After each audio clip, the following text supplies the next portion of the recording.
Stop. Before you sign that financing agreement for another overpriced RAV4 or CRV that looks exactly like the one your neighbor just bought, you need to put the pen down. Seriously, put it down. You are about to make a financial mistake that is going to cost you thousands of dollars in depreciation, dealer markups, and missed value.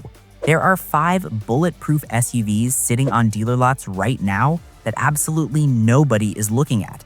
And honestly, that is the best news for your wallet. We are talking about vehicles that offer luxury features, better warranties, and engineering that actually holds up past the 100,000-mile mark, all while costing significantly less than the popular choices. I'm talking about SUVs that mechanics secretly recommend to their families, while everyone else fights over the same boring marked-up inventory. And here is the kicker. Some of these are engineered better than the Toyotas you've been brainwashed to believe are the only reliable cars on the road. Stick around, because number 1 on this list is arguably the best driving SUV of the last decade, and the fact that people are ignoring it is criminal. Your bank account is going to thank me later. Alright, let's kick this off with a vehicle that completely defies logic.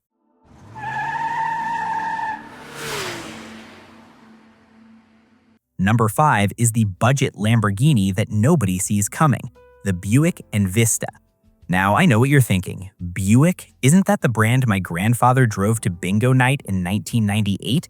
And you know what? That outdated perception is exactly why you can get the steal of the century right now.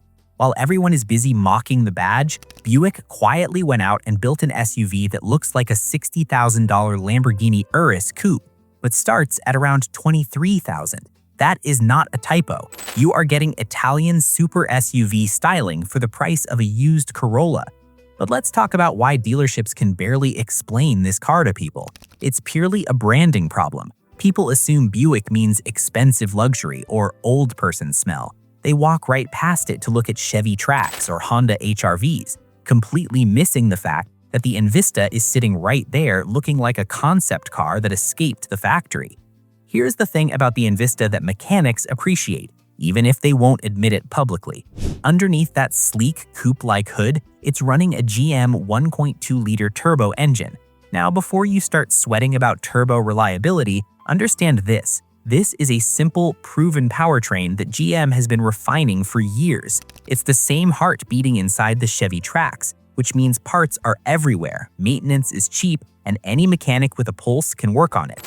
But the real headline here is the transmission. While Honda and Toyota are shoving CVTs, continuously variable transmissions, into everything to save a penny on fuel, Buick gave the Envista a traditional 6-speed automatic. Why does this matter? Because CVTs feel like you're driving a rubber band. They drone, they whine, and frankly, they have a lifespan that often ends right after your warranty does. A 6-speed automatic is mechanical, it's distinct, and it's proven. It shifts when you expect it to. It doesn't feel like a kitchen appliance, it feels like a car. And let's address the quiet tuning, because this is where Buick actually embarrasses the competition. They use active noise cancellation and extra insulation to make the cabin whisper quiet. You get in a RAV4 and you hear every gust of wind and every pebble on the road. You get in an Envista and it's like stepping into a library. Plus, the rear legroom is massive, actually more than you get in a RAV4. And it comes standard with massive entertainment screens that make other base models look like they're stuck in 2015. Now, let's address the elephant in the room. Why is it so cheap? It's front-wheel drive only. There is no all-wheel drive option. And with 137 horsepower, you aren't going to be winning any drag races. But be honest with yourself. Do you really need to climb a mountain on your commute to Target? Probably not. If you want to look like you spent $50,000 while spending less than half that, this is the best first SUV on the market. It's style over speed, and for the price, it's unbeatable. Number 4 is a vehicle I like to call the secret 7-seater, and it's proof that people have the memory of a goldfish when it comes to car brands, the Mitsubishi Outlander. I can hear the comments already. Mitsubishi? Are they even still in business? Yes, they are, and they are building one of the best value propositions in the entire industry. The reason nobody buys them is simple. They have a tiny dealer network compared to the giants like Toyota and Honda. You simply don't see them, so you forget they exist. But that obscurity is your opportunity. Here is the secret that the industry doesn't really advertise. The Mitsubishi Outlander is, for all intents and purposes, a Nissan Rogue underneath. It shares the same chassis, the same engine, and the same fundamental engineering. But before you scroll away, listen to why that's a good thing. You are getting the reliability of a mass-market Nissan platform, but Mitsubishi has packaged it with a warranty that makes Nissan look stingy. We are talking about a 10-year, 100,000-mile powertrain warranty. Let me repeat that. 10 years. Honda gives you 5 years or 60,000 miles. Toyota, same thing. Mitsubishi is looking at you and saying, we bet this car will last twice as long as the competition thinks theirs will. That is peace of mind you simply cannot buy from the big brands without shelling out thousands for an extended service contract. Under the hood, you're looking at a 2.5-liter four-cylinder. Crucially, it is naturally aspirated. No turbochargers to blow up, no complex plumbing to leak. It's a simple, boring, reliable engine.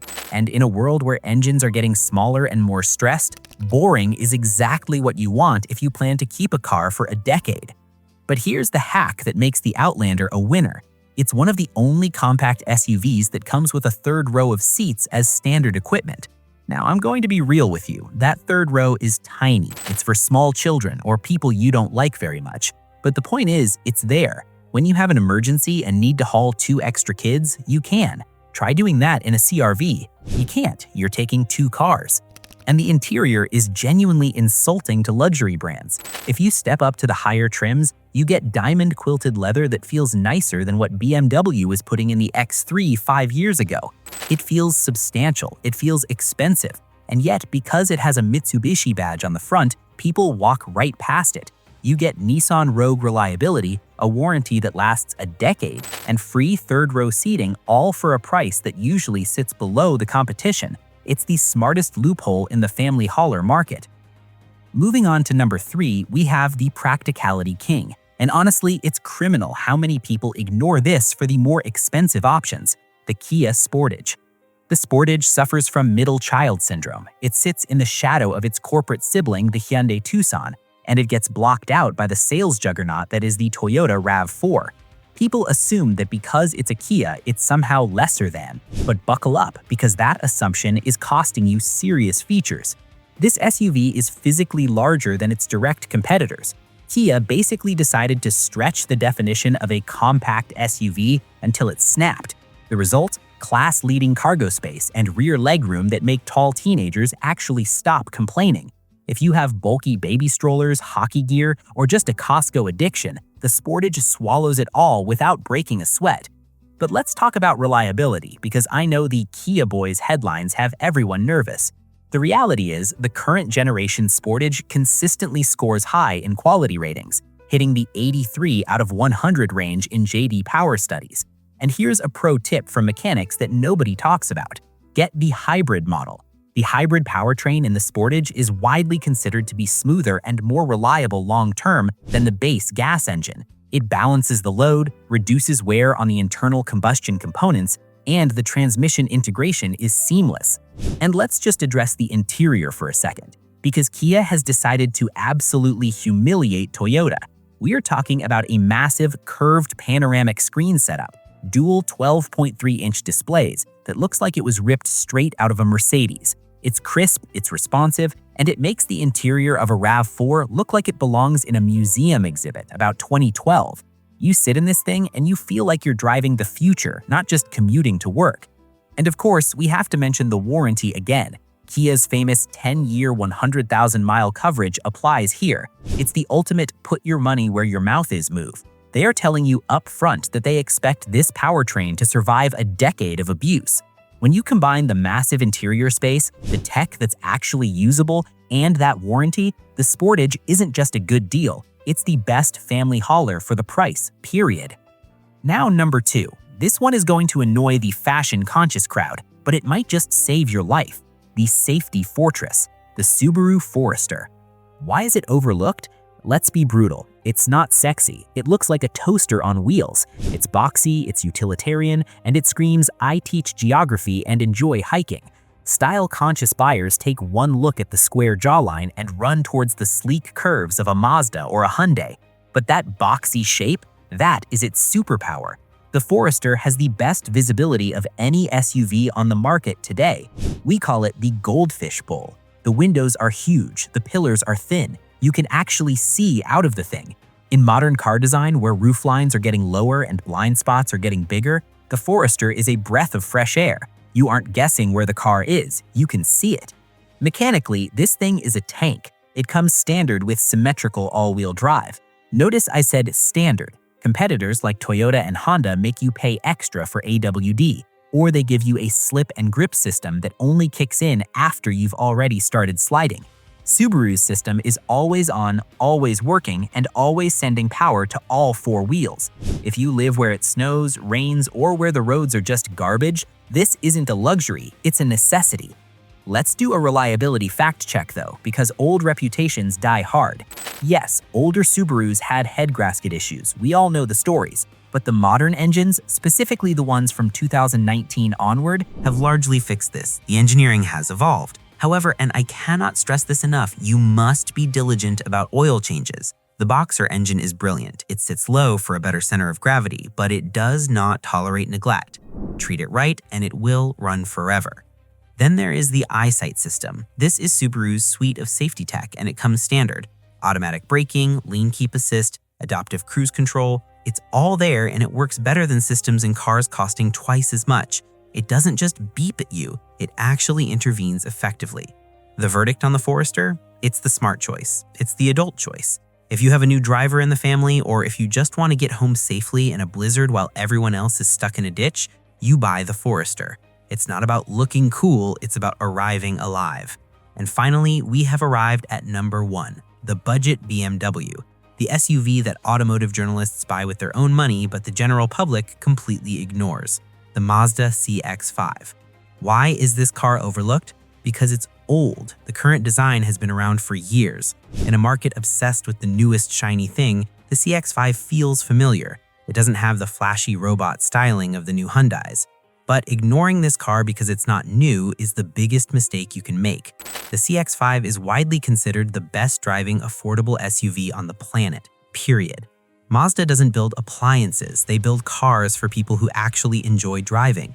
The steering is weighted perfectly. The suspension doesn't just crash over bumps, it absorbs them while communicating what the road is doing. It doesn't feel like a hollow tin can, it feels solid.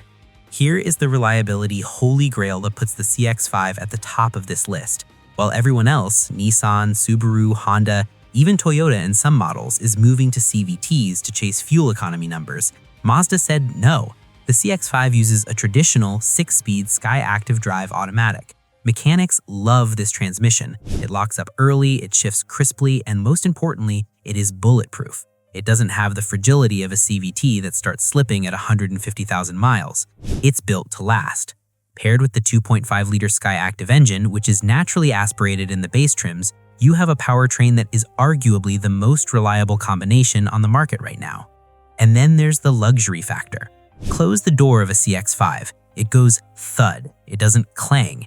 The interior materials are soft touch. The knobs click with a satisfying tactile feedback that mimics Audi. Mazda spent their money on the things you touch and feel every day. And just like Subaru, Mazda has made all-wheel drive standard in the CX-5 in the US market. You aren't paying extra for traction, it's just part of the package. The verdict? If you enjoy driving, even a little bit, and you want a car that will easily last 10+ years with just basic oil changes and tire rotations, the CX-5 is the #1 pick. It's the antidote to the boring, soulless SUVs that clog up every parking lot in America.